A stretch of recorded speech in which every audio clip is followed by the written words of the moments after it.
Hello again. I'm Arlen Yoder from the Soul Winners Are Us website. Remember, the angels in heaven rejoice when a loved one or friend gives their heart to Jesus. Today's post is entitled, Bible Words Matter. So, do certain Bible superlatives help dispel the perception that the Christian life is boring, dour, and uninteresting? Just an FYI, this book that I'm holding right here is the most important, amazing, and wonderful book on the entire planet. Recently, I've noticed certain words, superlatives, if you will, in the Bible. What's a superlative, you might ask? A superlative is defined by Merriam-Webster as a word used to denote an extreme or unsurpassed level or event. An extreme or unsurpassed level or event. Many assume that the Christian life is boring, dour, or brooding, and uninteresting. But some of the superlative words the Bible authors use to describe God's greatness, and specifically God's greatness toward his people, blow this assumption out of the water. I'm just going to focus on 3 of these superlative words that the Bible authors used, but there are many more. Here are the 3 I chose. Superlative word number 1, incomprehensible.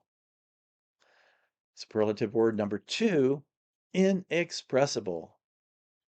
And lastly, superlative word number 3, immeasurable. Now, let's look at one Bible verse associated with each superlative word and break it down a little bit.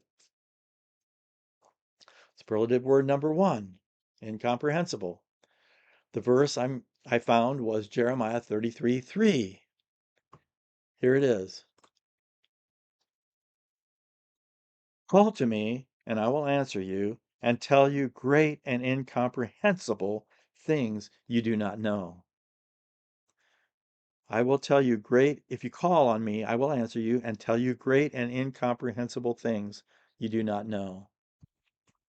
So now I'm going to give 3 synonyms that show the greatness of this word in the Bible.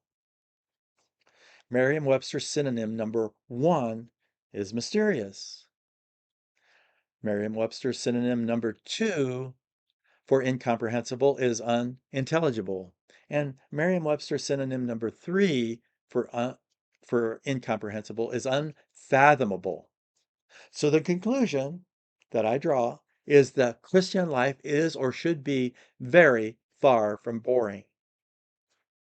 So let's go on to superlative word number 2, inexpressible. The verse is found in 1 Peter 1:8. Here it is.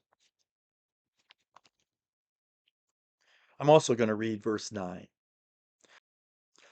Though you have not seen him, you love him. And though not seeing him now, you believe in him. And you rejoice with inexpressible and glorious joy because you are receiving the goal of your faith, the salvation of your souls. You will rejoice with inexpressible and glorious joy because you are receiving the goal of your faith, the salvation of your souls. So now let's again look at 3 synonyms. Synonym number 1 from the Merriam-Webster dictionary is incredible. Synonym number 2 for inexpressible is indescribable. And synonym number 3 for inexpressible is unspeakable. So the conclusion that we can draw is that the Christian life is or should be very far from dour or brooding. So let's go on to superlative word number 3, immeasurable. The verses is Ephesians 1:18 and 19. Here they are. I pray that the eyes of your heart may be enlightened, so that you may know what is the hope of his calling, what is the wealth of his glorious inheritance in the saints, and what is the immeasurable greatness of his power toward us who believe, according to the mighty working of his strength. So what is the immeasurable greatness of his power toward us who believe, according to the greatness of the mighty working of his strength? So let's go on to some synonyms. Synonym number one to immeasurable is infinite. Synonym number two for immeasurable is endless. And synonym number three is unlimited.